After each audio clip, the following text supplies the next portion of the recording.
Super star Ram Charan most awaited film game changer postpone అవుతూ ఎట్లాగే teaser వచ్చింది. Literally ఈ teaser చూసేంత ముందు వరకు కూడా నాకు ఈ మూవీ పెద్ద ఇంట్రెస్ట్ లేదు. బట్ ఈ గేమ్స్ టీజర్ ని చూసాక ఒక్కసారి నా ఇంట్రెస్ట్ చేసింది. ఇదే గేమ్ చేంజర్ టీజర్ ని 0.5 స్పీడ్ లో చూస్తే అండ్ ఐడియాస్ కనిపించాయి. అండ్ శంకర్ గారు ఈ మూవీని పవన్ కళ్యాణ్ గారిని దృష్టిలో పెట్టుకుని రాశారు అని ఎందుకన్నారో ఈ టీజర్ చూసాక మీకే అర్థమవుతుంది. బాగా చేయలేకపోయాడు, బట్ అబ్బాయి వచ్చాడు. ఇక లేట్ చేయకుండా డీటెయిల్స్ లోకి వెళ్దాం. Let's start our show. ముందుగా ఈ షాట్ చూస్తే ఫారెస్ట్ చూడొచ్చు. ఇక్కడ కరెక్ట్ గా జూమ్ చేసి చూస్తే ఇక్కడ చాలా మంది ఉండడం చూడొచ్చు. అండ్ జేసీబీని కూడా చూడొచ్చు. వాళ్ళు అక్కడ మైనింగ్ చేస్తున్నారు. ఎలా చెప్తున్నావు బ్రో అంటే ఇక్కడ కరెక్ట్ గా జూమ్ చేసి చూస్తే ఎక్సెల్ మైనింగ్ అని చూడొచ్చు. సో ఫారెస్ట్ మైనింగ్ చేస్తున్నారని అర్థమవుతుంది. నెక్స్ట్ చూస్తే మన రామ్ చరణ్ ని అందరూ ఎత్తుకొని ప్రైజ్ చేయడం చూడొచ్చు. ఇక్కడ వెనుక కరెక్ట్ గా జూమ్ చేసి చూస్తే వెనుక ఊరు మాది కొండ మాది ముట్టుకుంటే ఉరికిస్తాం అని ఉండడం చూడొచ్చు. సో ఈ మైనింగ్ చేసే ప్లేస్ లో ఇలా ఊరు ఉండేది. ఆ ఊరిని పోగొట్టి మైనింగ్ చేస్తున్నారని అర్థమవుతుంది. నెక్స్ట్ చూస్తే రామ్ చరణ్ హెలికాప్టర్ నుండి దిగడం చూడొచ్చు. కరెక్ట్ గా జూమ్ చేసి చూస్తే ఆంధ్రప్రదేశ్ సెక్రటరీ ఉండడం చూడొచ్చు. అండ్ ఇక్కడ ఆఫీసర్స్ బొకే పట్టుకొని ఉండడం చూడొచ్చు. సో రామ్ చరణ్ ఒక ఐఏఎస్ ఆఫీసర్ నాకు అర్థమవుతుంది. నెక్స్ట్ చూస్తే రామ్ బైక్ వేసుకొని కాలేజ్ కి వెళ్ళడం చూడొచ్చు. ఇక్కడ బైక్ నెంబర్ ని కరెక్ట్ గా జూమ్ చేసి చూస్తే AP31 ఇది విశాఖపట్నం కోడ్. అండ్ ఇక్కడ చూస్తే బాయ్స్ హాస్టల్ ఉంటది. సో ఇది రామ్ కాలేజ్ టైం. అండ్ ఆ కాలేజ్ టైం విశాఖపట్నంలో సిచ్యువేట్ అయి ఉంటది మనకు అర్థమవుతుంది. అండ్ బైక్ డైరెక్ట్ గా హాస్టల్లోకి వేసుకొని వెళ్ళడం చూడొచ్చు. ఎందుకు అంటే ముందు చెప్తా చూడండి. నెక్స్ట్ చూస్తే విశాఖపట్నం పోర్ట్ చూడొచ్చు. ఇక్కడ కరెక్ట్ గా జూమ్ చేసి చూస్తే పార్టీ మీటింగ్ అవ్వడం చూడొచ్చు. ఎవరి పార్టీ ఏం మీటింగ్ అంటే చెప్తా చూడండి. నెక్స్ట్ చూస్తే పార్టీ మీటింగ్ చూడొచ్చు. ఇక్కడ కరెక్ట్ గా జూమ్ చేసి చూస్తే ఆ పార్టీ పేరు అభ్యుదయం పార్టీ. అండ్ ఆ పార్టీ మెయిన్ పర్సన్ చూస్తే శ్రీకాంత్. ఇటు చూస్తే రామ్ చరణ్. అదేంటి బ్రో రామ్ ఐఏఎస్ ఆఫీసర్ కదా, వదిలేశాడు ఐఏఎస్ ని లేదా డబుల్ యాక్షన్ అంటే చెప్తా చూడండి. నెక్స్ట్ చూస్తే రామ్ ఎవరితో ఫైట్ చేయడం చూడొచ్చు. ఎవరంటే స్టూడెంట్సే. స్టూడెంట్స్ తో ఎందుకు ఫైట్ చేస్తున్నాడు అంటే వాళ్ళు వీడి తయారు చేస్తున్నారు కాబట్టి. ప్లీజ్ ఎలా చెప్తున్నావు మాత్రం అడగు. ఒక చుట్టుపక్కల చూడండి. చుట్టుపక్కల మొత్తం వీడి చెట్లే. అండ్ టేబుల్ మీద కూడా ఒకసారి చూడు, దాని మీద కూడా మొత్తం ప్యాకెట్లలో వీడి నింపేసింది. వాళ్ళకి తయారు చేసేది బాయ్స్ హాస్టల్. అందుకే రామ్ బైక్ వేసుకుని హాస్టల్లోకి వచ్చి అటాక్ చేశాడని మనకు అర్థమవుతుంది. నెక్స్ట్ చూస్తే రామ్ వీళ్ళని కొట్టడం చూడొచ్చు. ఎవరు వాళ్ళు అంటే రౌడీస్. ఎవరు పంపారు? అసలు రామ్ లొంగి మీద ఎందుకున్నాడు? లొల్లి ఏంటి అంటారా? ముందు చెప్తా చూడండి. నెక్స్ట్ చూస్తే రామ్ ని ఎవరో చంపడానికి చూడడం చూడొచ్చు. వెనుక చూస్తే అది కొబ్బరి తోట. ఇది గుర్తు పెట్టుకొని ముందు మాట్లాడుకుందాం. నెక్స్ట్ చూస్తే రామ్ కాలేజ్ ఫంక్షన్ కి రావడం చూడొచ్చు. కాలేజ్ ఫంక్షన్ ఎలా చెప్తున్నావు బ్రో అంటే ఇక్కడ చూస్తే JIMSR మెడికల్ కాలేజ్ అని ఉండడం చూడొచ్చు. ఇక్కడ పక్కన చూస్తే వెల్కమ్ రామనందన్ అని చూడొచ్చు. సో రామ్ పేరు రామనందన్ అని అర్థమవుతుంది. నెక్స్ట్ చూస్తే బాస్కెట్ బాల్ గేమ్ చూడొచ్చు. ఇక్కడ కరెక్ట్ గా జూమ్ చేసి చూస్తే AP university annual sports 2006 Visakhapatnam అని చూడొచ్చు. అండ్ నెక్స్ట్ షాట్ లో రామ్ అండ్ నవీన్ గేమ్ ఆడడం చూడొచ్చు. సో రామ్ అండ్ నవీన్ ఒకటే కాలేజ్. అండ్ వాళ్ళు 2006 లో విశాఖపట్నంలో AP కాలేజ్ లో చదివారు. And young Ram college story వచ్చేసి 2006 లో సిచ్యువేట్ అయిందని నాకు అర్థమవుతుంది. నెక్స్ట్ చూస్తే సెక్రటరీ చూడొచ్చు. ఇక్కడ కరెక్ట్ గా జూమ్ చేసి చూస్తే ఆంధ్రప్రదేశ్ సచివాలయం అమరావతి అని చూడొచ్చు. So story after state separation మనకు అర్థమవుతుంది. సో ఇంతకుముందు రామ్ దిగిన సెక్రటరేట్ కూడా ఇదే. So Ram after separation IAS officer అర్థమవుతుంది. అండ్ ఇక్కడ కాన్వే చూస్తే 15 కార్స్ ఉన్నాయి. సో సీఎం కాన్వే అర్థమవుతుంది. ఎవరా సీఎం అంటే నెక్స్ట్ చూస్తే అదే సూర్య. నెక్స్ట్ చూస్తే రామ్ లైబ్రరీలో చదవడం చూడొచ్చు. ఏంటది అంటే 30 రోజుల కోపం తగ్గించుకోవడం ఎలా అని. సో రామ్ కి యాంగర్ ఎక్కువ అని అర్థమవుతుంది. అందుకే దొరికినట్టు కొడుతున్నాడు ఇంకోటి హీరోయిన్ ఫాదర్. నెక్స్ట్ చూస్తే రామ్ ఐఏఎస్ ఎవరినో కొట్టడం చూడొచ్చు. ఎవరిని కరెక్ట్ గా జూమ్ చేసి చూస్తే నవీన్. ఒక కాలేజ్ లో చదివిన ఇద్దరు, ఒక ఐఏఎస్ ఒక రౌడీ. Destiny bro. నెక్స్ట్ చూస్తే రామ్ యాంగర్ ని తగ్గించుకోవడానికి ట్రై చేస్తున్న సీన్స్ ఇది. ఇక్కడ ఈ బుక్స్ కరెక్ట్ గా జూమ్ చేసి చూస్తే మెడిసిన్ బుక్స్ చూడొచ్చు. సో రామ్ మెడిసిన్ చేశాడని అర్థమవుతుంది. నెక్స్ట్ చూస్తే పార్టీ ప్రెస్ మీట్ చూడొచ్చు. ఈ పార్టీ వచ్చేసి ప్రజా అభ్యుదయం పార్టీ. కరెక్ట్ గా జూమ్ చేసి చూస్తే సముద్రగాని చూడొచ్చు. ఈ పార్టీకి సముద్రగాని హెడ్ అని మనకు అర్థమవుతుంది. నెక్స్ట్ చూస్తే బీచ్ ఒడ్డున పార్టీ మీటింగ్ చూడొచ్చు. Party colour blue. ఎవరిది పార్టీ అంటే Srikanth. So Srikanth first yellow party నుండి సపరేట్ అయ్యి ఈ బ్లూ పార్టీ పెట్టాడని అర్థమవుతుంది. ఆయన వెనక కరెక్ట్ గా జూమ్ చేసి చూస్తే బొబ్బిలి సత్యమూర్తి ముఖ్యమంత్రి అని ఉండడం చూడొచ్చు. వెనక చూస్తే ఎజే సూర్య నవీన్ చూడొచ్చు. సో నవీన్ కూడా పొలిటిక్స్ లో వచ్చాడని అర్థమవుతుంది. ఇక్కడ శ్రీకాంత్ కి హెయిర్ లేదు, బట్ ఎల్లో పార్టీలో ఫుల్ ఉంది. సో ఆ పంచలో ఉన్న రామ్ అండ్ ఐఏఎస్ రామ్ వేరు. సో మనం double action and father and son ని ఈ మూవీలో చూడబోతున్నాం. మనకు అర్థమవుతుంది. పంచరామ్ పేరేంటి అంటే ముందు చూసిన మీటింగ్ సీన్ లో ఇక్కడ కరెక్ట్ గా జూమ్ చేసి చూస్తే అప్పన్న అని చూడొచ్చు. ఓల్డ్ రామ్ పేరు వచ్చేసి Appanna. So old Ram and Srikanth విడిపోయారని అర్థమవుతుంది. నెక్స్ట్ చూస్తే జాతర చూడొచ్చు. ఇక్కడ కరెక్ట్ గా జూమ్ చేసి చూస్తే అందరిని చూడొచ్చు. మేబీ అందరి ఓల్డ్ రామ్ వైఫై ఉండాలి. నెక్స్ట్ చూస్తే రామ్ ని పోలీస్ వ్యాన్ కి కట్టేసి ఉండడం చూడొచ్చు. ఇక్కడ ఈ వ్యాన్ నెంబర్ చూస్తే AC39 చూడొచ్చు. ఇది ప్రకాశం డిస్ట్రిక్ట్ నెంబర్. అండ్ ఈ షాప్ బోర్డ్ ని జూమ్ చేసి చూస్తే పూర్ణ మార్కెట్ విశాఖపట్నం అని ఉండడం చూడొచ్చు. సో ప్రకాశం నుండి విశాఖపట్నం తీసుకొచ్చారని అర్థమవుతుంది. మరి పంచ కట్టుకున్నాడు ఓల్డ్ రామా న్యూ రామా అంటే న్యూ ఐఏఎస్ రామే. ఎలా చెప్తున్నావు అంటే ఇక్కడ నవీన్ చూడొచ్చు. మరి పంచెందుకు కట్టాడు అంటే రామ్ పెళ్లి నుండి తీసుకొచ్చారు కాబట్టి. ఎలా చెప్తున్నావు అంటే హ్యాండ్ కి కంకణం చూడొచ్చు. So Naveen YSS IAS Ram కాబట్టి రామ్ ప్రెసెంట్ సీఎం గా ఉన్న శ్రీకాంత్ ని అపోజిట్ అయి ఉండాలి. అందుకే రామ్ ని టార్గెట్ చేసి ఉండాలి. నెక్స్ట్ చూస్తే రామ్ ఏడో చూడొచ్చు. రామ్ హ్యాండ్స్ లో చెప్పులు చూడొచ్చు. ఈ చెప్పులు అండ్ ఓల్డ్ రామ్ చెప్పులు సేమ్. సో తన నాన్న చెప్పులు పట్టుకుని ఏడుస్తాడని అర్థమవుతుంది. ఎందుకు అంటే ఓల్డ్ రామ్ స్టోరీ విని తన గొప్పతనం తెలిసి ఆయన చనిపోయాడని తెలిసి.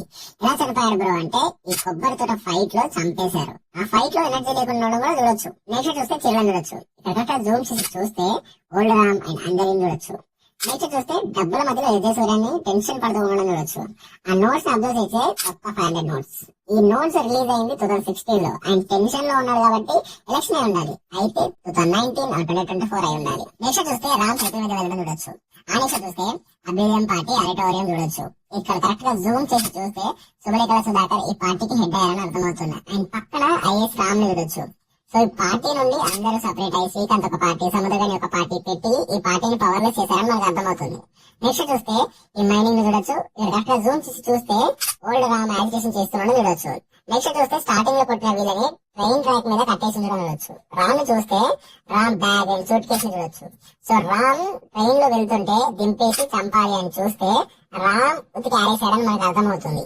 అసలు ఎక్కడిది అంటే నెక్స్ట్ చూస్తే జీప్ మీద ట్రైన్ ని చేసేయడం చూడొచ్చు. సో ఆ జీప్ నెంబర్ ప్లేట్ ని జూమ్ చేసి చూస్తే యూపీ 36 అని చూడొచ్చు.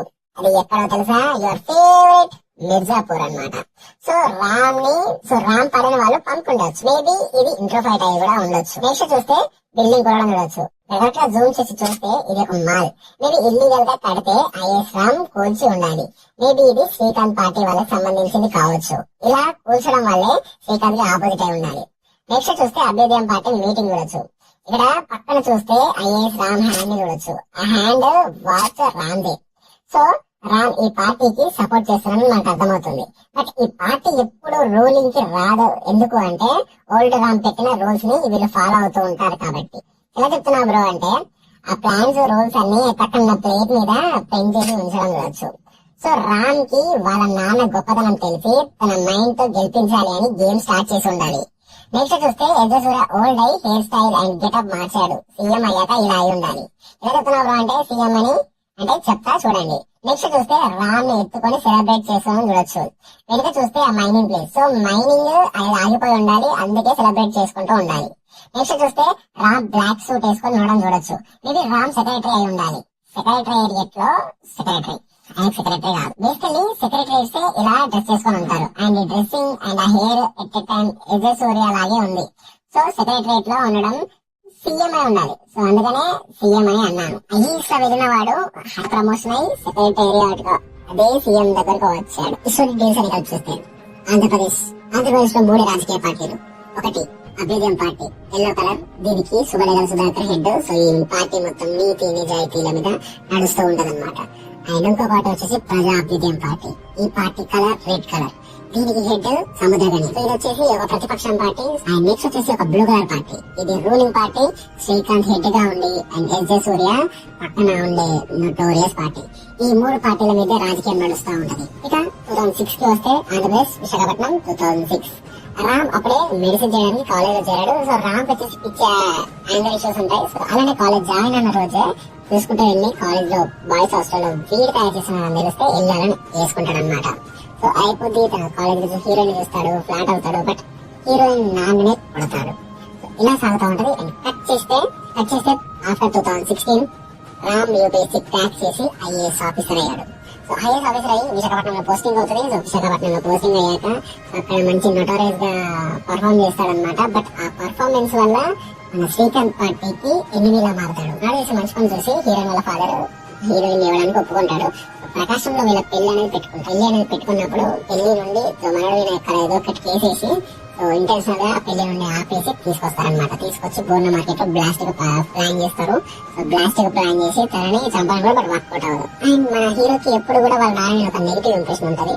సో వాళ్ళ బ్యాడ్ గా ఉన్నప్పుడు అప్పుడు సో వాళ్ళ నాన్న మనసులో చెప్తారు, ఎవరు మీ నాన్న అనుకున్నావు, మీ నాన్న ప్రజల మనిషి, నువ్వు అనుకుంటున్న వ్యక్తి కాదని చెప్పేసి తన స్టోరీ చెప్పడం స్టార్ట్ చేస్తారు. ఫ్లాష్ బ్యాక్ వెళ్తే పన్నా సో మన ఇల్లీగల్ మైనింగ్ కొండ ప్రాంతం ఉంటుంది. సో కొండ ప్రాంతంలో సో రైతులు అలా మంచిగా వ్యవసాయం చేసుకుంటూ బతికే వాళ్ళు వాళ్ళ ఊర్లో. బట్ ఎక్సెల్ మైనింగ్ అనే మైనింగ్ వచ్చి వాళ్ళ ఊరిని, వాళ్ళ పొలాల్ని, వాళ్ళ కొండను మొత్తం గుళ్ళగుళ్ళగా తవ్వేస్తా ఉంటాయి.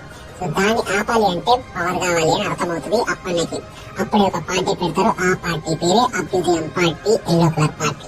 సో ఆ పార్టీలో మన సముద్రగని అండ్ శ్రీకాంత్ వచ్చి గెలుస్తారు. గెలిచాక సో ఆ పవర్ తోని దీన్ని ఆపేస్తారు. బట్ ఆ పార్టీ ఈయన చేతి నుండి వెళ్ళిపోతుంది. సో ఈయన అన్ని రూల్స్ పెట్టి ఉంటాడు కాబట్టి వాళ్ళ సొంత వాళ్ళే ఈయనని చంపేస్తారు. చంపేశాక స్టోరీ అంతా తెలుస్తుంది. అండ్ చంపేశాక వీళ్ళు సపరేట్ అయిపోయి సపరేట్ పార్టీస్ పెట్టుకుని ఆ పార్టీని ఫేమ్ లేకుండా చేసేస్తారు. ఇది అంతా తెలిసి హీరో రామ్ అప్పుడు తన నాన్న గురించి, వాళ్ళ నాన్న చేయన అన్యాయం గురించి తెలిసి తన గేమ్ మొదలు పెడతాడు. తన గేమ్ చేంజింగ్ ప్లాన్స్ ని మొదలు పెడతాడు. సో తన ఐఏఎస్ ఆఫీసర్ తన నాన్న పార్టీ రూల్స్ ని కరెక్ట్ గా ఫాలో చేసే పార్టీని గెలిపించాలనుకుని తన మైండ్ గేమ్ ని స్టార్ట్ చేస్తాడు. బట్ కట్ చేస్తే తనవి అన్ని సాగవు. సో తను ఏం చేస్తారు, మేబీ ఎక్స్ట్రా రూల్స్ ఇక్కడ సెక్రటరియట్ లో ఉన్నాడు. సో సెక్రటరియట్ లో అంత ఈజీగా పోస్ట్ రావు కాబట్టి సో తను జాయిన్ అయ్యి మినిమం లో ద యంగెస్ట్ వచ్చేసి 15 years క్యాబినెట్ లో వచ్చిన ఒక స్టోరీ ఉంది. సో తను జాయిన్ 15 years అవ్వాలి. ఏంటి అంటే సో అప్పుడు పూర్ణ మార్కెట్ లో జరిగిన స్టోరీ వల్ల తనని వేరే స్టేట్స్ కి అలా పంపించి అక్కడ చేపించి ఉండాలి. సో అలా అయ్యి ఎట్టకేళ్ళకి సెక్రటేరియట్ కి మళ్ళీ తన విశాఖపట్నంకి వస్తాడు. సో అప్పుడు తన మైండ్ గేమ్ ఆడి సో ఎలక్షన్ టైంకి వచ్చి ఉండాలి. సో ఎలక్షన్ టైంకి తన మైండ్ గేమ్ ఎలా ఆడాడు, అక్కడ తను తిప్పిన పాములు ఏంటి, తను వేసిన ప్లాన్స్ ఏంటి, ఆ ప్లాన్స్ వల్ల మళ్ళీ అభ్యుదయం పార్టీ మళ్ళీ ఎలా నిలిచింది, పీపుల్స్ పార్టీ మళ్ళీ ఎలా అక్కడ ఒక్కొక్కరు నిలబడింది, ఇలా నిలబడేలా చేశాడు గేమ్ చేంజర్ అనేది ఈ మూవీ స్టోరీ. అండ్ ఇంకా డీటెయిల్డ్ గా మనం టైలర్ వచ్చాక చూద్దాము. సో ఇప్పటికైతే డీటెయిల్స్ లైక్ చేసి సబ్స్క్రైబ్ చేయండి.